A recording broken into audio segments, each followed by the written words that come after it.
Back in September of 2020, Dirt Wheels magazine reviewed the Kayo Jackal 200, known as the A200 in other parts of the world. A proper little sport ATV. The Jackal 200 features a manual transmission with reverse and chain drive to the rear wheels. Dual A-arm suspension is used up front, with a swing arm and solid rear axle out back. Hydraulic disc brakes are used at both ends and are individually operated. The Dirt Wheels staff came away impressed with the build quality and performance of the machine, especially for its very reasonable retail price.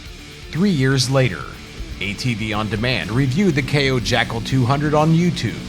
That video made mention of the Kayo A300, a sport ATV not currently available in the United States. The A300 is a machine that looks to have the potential to fill the huge gap in the sport ATV market, left behind by the long-departed Yamaha Raptor 250 and Honda 300EX. The video mention of the A300 caught Kayo USA's attention and got them looking at the sales numbers of the discontinued entry-level sport machines. In September of 2024, Dirt Wheels published a first look article on the Kayo A300. After careful examination of all of the video and data available, it was determined that the Kayo A300 may not only have the performance to surpass that of the 250 and 300s of old, it may give the discontinued 400cc class sport ATVs a run for their money. The A300 story resulted in a huge surge of traffic to DirtWheelsMag.com, combined with a sizable and overwhelmingly positive reaction on Dirt Wheels social media pages. Kayo was pleasantly surprised by the positive response and potential in the US market for their A300, bringing us to where we are today, February 5th, 2025, day one of the AIMExpo in Las Vegas. So finally, at the end of the day one, we are over at the Kayo booth. I wanted to introduce you guys to the new A300. This is a new machine that just got brought into the US market. It's not available yet, but we're with Brock Harden right now from Kayo. Well, firstly, I got to thank you because you're largely in part due to the reason why this bike's here. It took people like you and Joe Toole from ATV On Demand to kind of point out the missing bike in this segment. So we're happy to have it here in North America. It's not homologated yet, or it's not available for sale.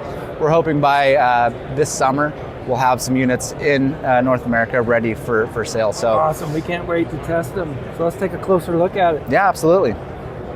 So dual overhead cams, liquid cooled 4-stroke. It's EFI too, right? Yep, EFI. Adjustable suspension. What else? I've mentioned that I looked up some of the specs over in Europe and compared them, translate them actually into American horsepower, and the horsepower is just under what a Honda 400EX used to put out, yeah, which is a lot and considering this is a 300cc machine, it's sporty. And if you guys look at the videos that are out there from Europe about it's real crisp acceleration, very hard acceleration, very responsive. Look how wide this machine is, and it's actually got a very narrow space down here between the frame, better for suspension travel. These shocks also, you've got rebound settings down at the rear, Resi's up here, there is a compression adjustment on top there, full threaded preload. Pretty exciting stuff. So how did you get this machine into the US? I mean, did you bring it in just for this show? So we brought it in just for this show. This is a sample unit. We want to take it and send it around to the media outlets, get some more feedback, kind of understand what the bike needs for this market, and try to add those before we bring them in. So this is just the sample. This is to send to the laboratories to do all the certificates for EPA, CARB. We do plan on having this bike be 50 states legal. So there's a lot of work behind the scenes going into that. I'm excited to get this one dirty right after the show and go see what it's all about on the track. Yeah, you got sport tires on this. Actually got a sort of a Nerf bar there with your heel guards.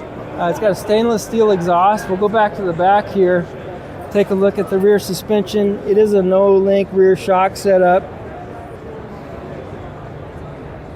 But it's chain driven, 5-speed with reverse. Yep.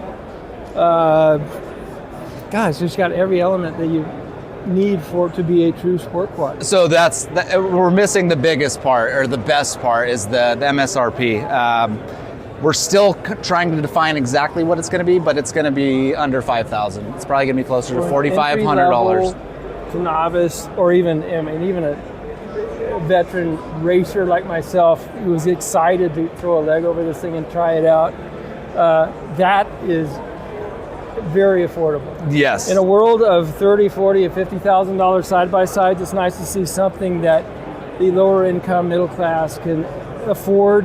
They're 16-year-old kids, whatever, that are racing. This is a machine that's actually capable. We know the aftermarket companies are already looking at it to produce parts for it. That's a big one.